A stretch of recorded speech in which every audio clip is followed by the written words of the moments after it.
Today on Singles Court, Edgar's a broker and Tess thinks he's closing deals on the side. He's open to it. He allows them to kind of come on to him and he doesn't rebuff them the way he should be rebuffing them. His flirting is hurting and Tess wants him to fess up. All I want before we go further is for him to confess, then we can deal with it and move on. And she had mail once and she wants it again. Our connection was very intense via the words that we expressed. He says real-time wooing is better than online cooing. We aren't confined through computer internet anymore. Why can't you do that? Those are just words. What do you mean?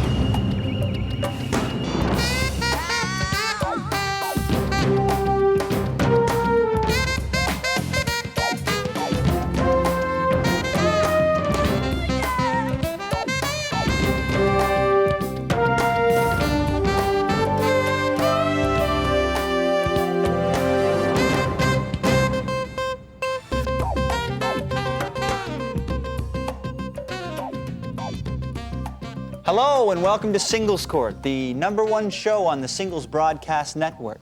And there's a very good reason why, and it's this lovely lady right over here, relationship mediator Angela Siegel. Hi, Michael. Do you know that you are dressed as my favorite cocktail today? What would that be? A pink Black Russian? lady. No, you don't speak Russian, come on. Okay, do you want to know the scoop on our next group of singles we have here today? That'd be nice. Okay, well, please meet Edgar, who is a broker, and Tess is a lady who knows about cocktails. She's a bartender. Now, they've been together for over 2 years. However, Tess is a little tired of enduring the flirtation that Edgar constantly gets from the ladies and feels now that he is, in fact, cheating on her. I'll let them give you the sordid details, but I call this the case of your cheating heart is breaking mine. No or? No or today. Okay. Well, Tess, seems as though you're having some issues with the flirtatious women. Oh, it's unbelievable. It's constant. It's been like this ever since we started dating. He knows it drives me up a wall, and no matter what I tell him, he refuses to change his behavior. Okay, but the women are, from what you're saying, the women are flirting with him. Completely. So, what does he, I mean, how could he stop somebody from flirting with him? Well, he buys into it. He allows them to go further than they normally would because he's open to it. He allows them to kind of come on to him and he doesn't rebuff them the way he should be rebuffing them. Edgar, is this true? It's not true at all. Okay, well, give me your side of it. Because obviously it's been an issue. Huge. Well, it's an issue with her, yeah. Well, okay. Well, basically what's happening is I'm just not being rude. I mean, these women are, you know, I'm a polite person. I mean, yeah, I can see it. I can see the flirtation happening, but that's all it is flirtation. Oh, you see, he says it's only flirtation. I just know it goes further than that. Okay, but give me an example. I work at a singles bar. It's a really, really busy club, and he'll come in to visit me at the beginning of a shift or towards the end of a shift, and he waits for me at the end of the bar, and bam, swarmed with tons of women all over him, buying him drinks which I get to mix for him. And does he say, no, you know, great, thanks so much, but my girlfriend, the bartender, no. He just lets them come all over him, buy him the drinks, chats them up, smiles, phone numbers. Oh, I mean, you can see that it upsets her, Edgar. Now, if women are coming on to you, tons of women buying you drinks, I mean, that's a pretty good situation for a guy. Well, yeah, everybody likes that type of, Hey, type of free situation. drinks are free drinks. Exactly. Yeah, That's all. That's it. That's all it is. Oh, it's so more than that. Wait a minute. When it's detrimental to the relationship, then you have to think about it. Is there ever a time when you turn down a drink? Well, I think this has been overly exaggerated. This doesn't happen that.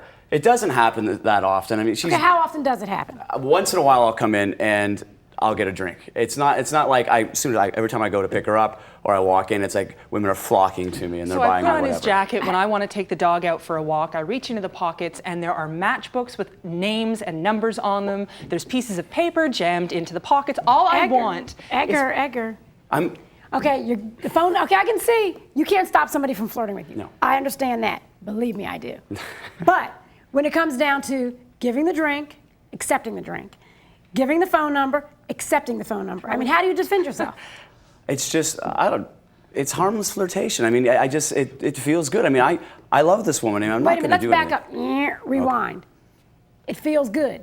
Do you hear what he's saying, Tess? totally hear what he's saying. And what drives me insane is that I know it's going deeper than that. I know he has seen other people or is seeing other people. All I want before we go further is for him to confess, then we can deal with it and move on. But how do you know? You're saying you know it's going further. I see it every day in my You bar. see what? I see the behavior of people who come in. Of what hit on, people? of Other people. Other The people. people. Not him. Not I've him. seen him at my bar. I have seen him lead the women Okay, on. what who has he done at your bar? He has said yes to them To what? all. To the buying the drinks, to the yes, I can take your phone number. He doesn't wear a ring, so therefore people assume he is Well, single. you're not. Well, he is. I mean, you're not married. No, we're living together. We're in a committed relationship. I didn't know and I buying a know- drink is constituted as, He's as an not affair. up on the bar dirty dancing with them, is he? Yeah, but how do I know that? I believe that you are. You and work I just there. I mean, what has he done? I mean, you're giving Look. things that you think are happening. Look, I What see is he- people cheating all the time. Look, I am know not. he I am does. not. Ever, Well, here's a question. What have you seen concrete with your own eyes, heard with your own ears, that would lead you to believe that he's doing more than what you think he's doing? You found the numbers. You know that someone bought him a drink. What other concrete things has he done? I feel it. I know that people are cheating, and there's no reason for me to believe that he is not cheating. I because am not everyone other does. people. No, but I mean, if everyone does, I've done it, so there's no reason that you couldn't have been doing it. What? Hello, kitty. Why don't you play You Dropped the Bomb on Me? I'll cue it up. All I'm saying. No. Well, Let's ask Edgar. Edgar, did you hear what she said? yeah, I did. She did, therefore you do? How do you feel about that? How do I feel? You've basically taken something and turned it right around. You're blaming me for cheating on you, and you just told us that you're doing it to me. What is this about? Yeah, Tess, what is this about? It's about the fact that because he was doing it to me, I thought it would be easier for me to see what it was like, go out and get it over with. Oh, come on. Now that's stupid. Well, it might be stupid, but the fact of the matter is, how is it for me to be with someone who makes me feel invisible and like a piece of dirt while every other woman is the most important woman in the world You to know him what, when he's Tess? with them? Tess, listen, here's the question, okay? Now, we know life is about choices. You chose to be with him. Completely. Now, why don't you take responsibility for what you did? Explain to us why you had a relationship outside of your relationship. It wasn't so much a relationship as a one-off experience with a coworker who I no longer work with because I was always so upset by your behavior whenever we were together, and I had somebody I could talk to who understood how I felt, who made me feel like I was the most important person in the world, which you do not make me feel. So, because he didn't make you feel that way, it was okay for you to sleep with somebody else. Oh, I'm not saying it was okay. I'm Well, what are saying you saying? I thought for sure that he was seeing other people, and therefore I thought But you if he didn't- would confess, then I could tell him. You had no And evidence. then- You didn't even know if that was true. Edgar, now that you know that she's cheated on you, is it okay now for you to, have you cheated on her? No, I haven't. Michael, have you cheated on anybody? Not lately.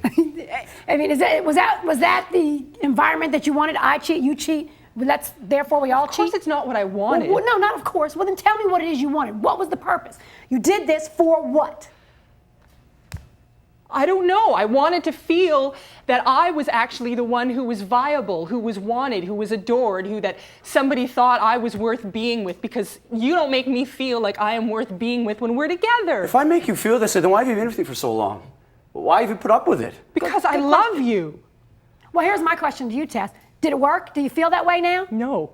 Okay, I didn't think so. So obviously it wasn't exactly the best way to go about it, was it? Well, no, and then, everything hits the fan. What have I done? It's all my fault, and we have no relationship. Wah, wah, wah. I'll be back with my resolution.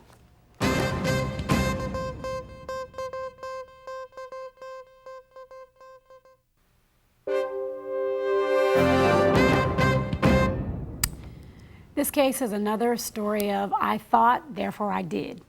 Doesn't make any sense. Tess, you know what you did was wrong. You don't need me to tell you that. I'm more concerned with the motivation behind what you did. No one is responsible for making you feel whole. That's your responsibility. And trying to blame somebody else for your decisions just because they made you feel one way or the other is ludicrous. It's ultimately your responsibility to be whole, and no one else can add that to you to make you a whole person. You have to be responsible for Tess, and you have to be responsible for making yourself feel good about the decisions you make. On the other hand, Edgar, it's enviable to be in a position where women are buying you drinks and giving you phone numbers. But when you're in a relationship, you have a responsibility to refuse the drinks, and throw away the numbers. You know, relationships are really about both people making an effort. And in this case, both of you were what I call extremely casual. You, Edgar, were casual about the way you handled her feelings, casual about the fact that you accepted drinks and numbers, and you, on the other hand, Tess, were casual about your sex life and whether or not you would decide to become involved with, and what you termed wasn't really a relationship. So basically, if you look at the whole relationship and look at what you all are trying to achieve, I'd call it a flat-out dead casualty. In other words, it's over, dead to the wind, buried, and pushing up daisies. As far as I can see, I would say bye-bye, head back to the bar, pick up more phone numbers. And that's that, in black and white. Next on Singles Court, she had mail once and she wants it again. Our connection was very intense via the words that we expressed. He says real-time wooing is better than online cooing. We aren't confined through computer internet anymore. Why can't you do that? Those are just words. What do you mean?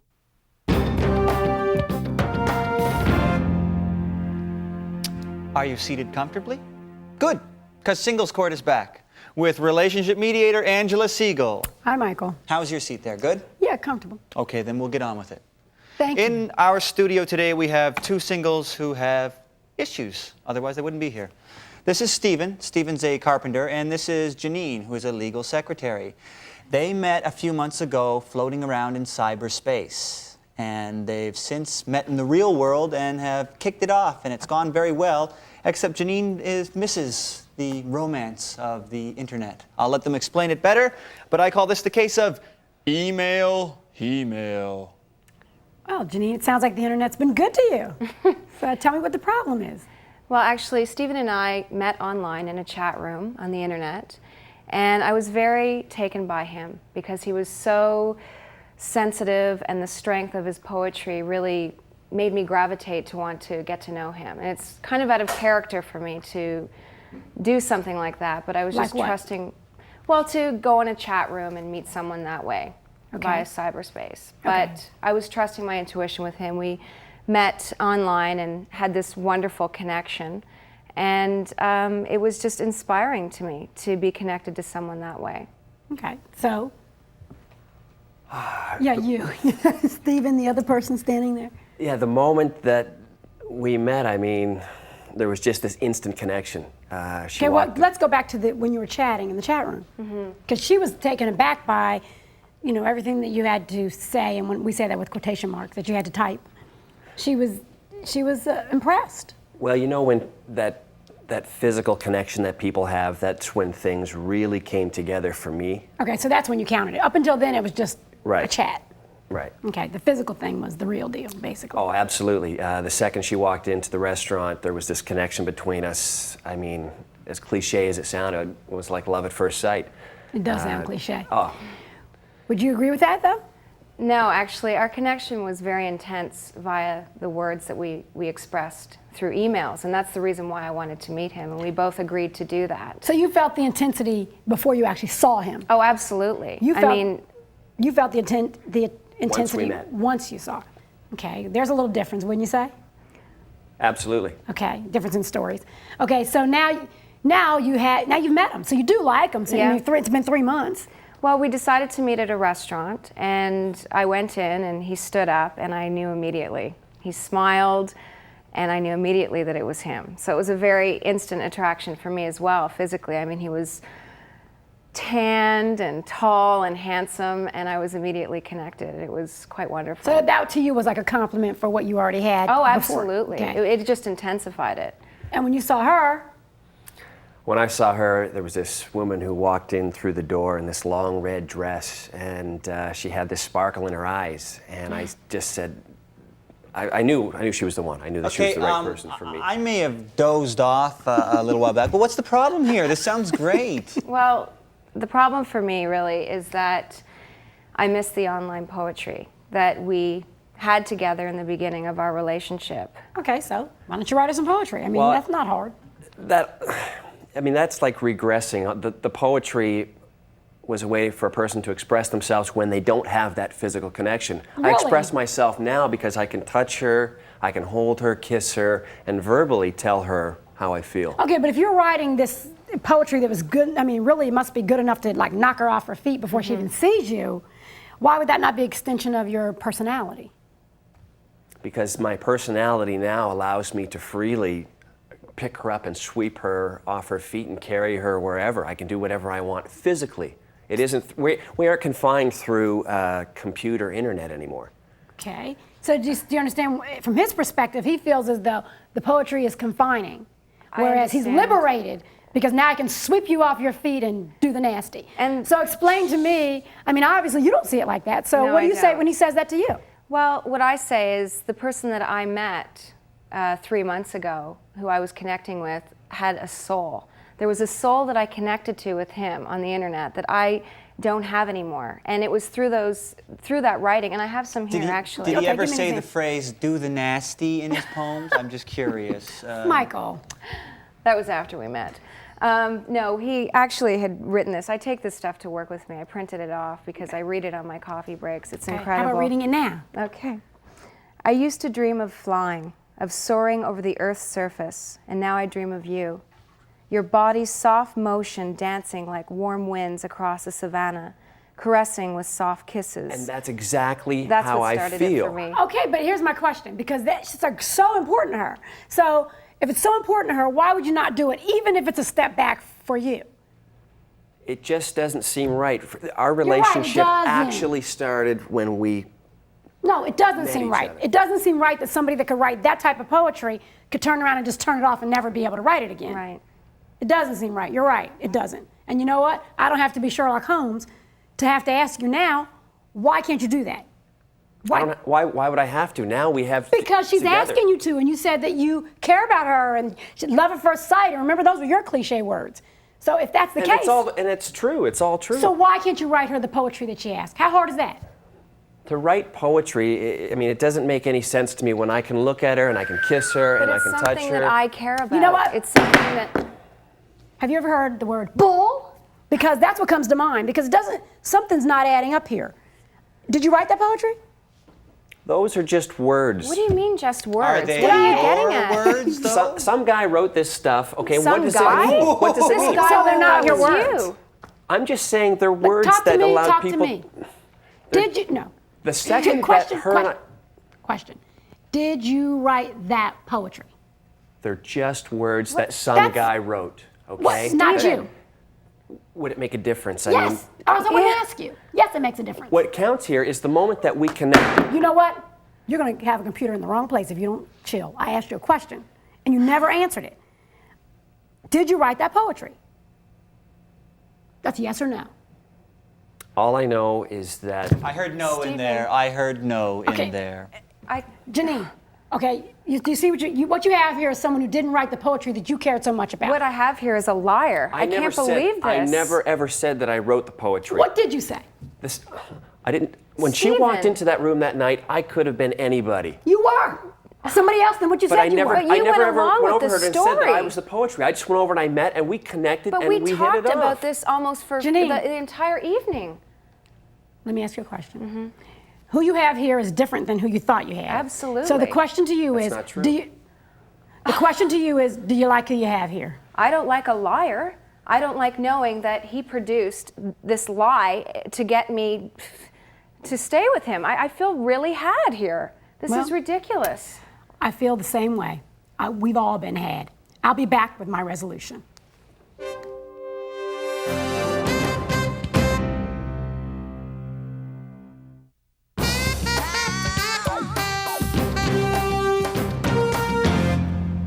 You know, it's a scary thing when you ask one question and get a whole story.